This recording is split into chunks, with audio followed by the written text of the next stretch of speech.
అదే కంగారుగా ఉంది బావా.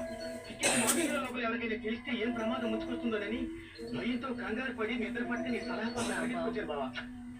బావా భగవంతుడే పిచ్చోడు కదయ్యా, ఎవరిని ఎక్కడికి చేస్తారో అక్కడికి చేస్తాడు. ఆ రాత్రి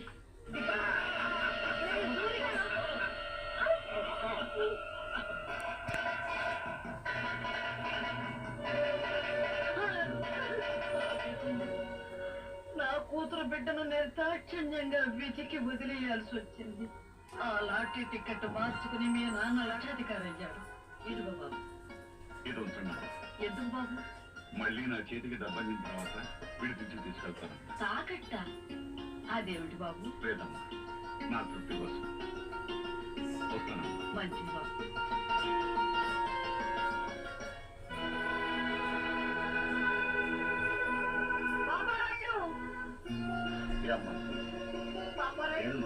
నిజం చెప్పు, ఈ గొలుసు నీది కాదని నాకు తెలుసు.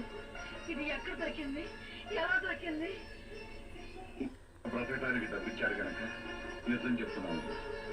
4 ఏళ్ల క్రితం ఒక రోజు రాత్రి ఒక్క రాడు ఏడుస్తూ నాకు కనిపించాడు.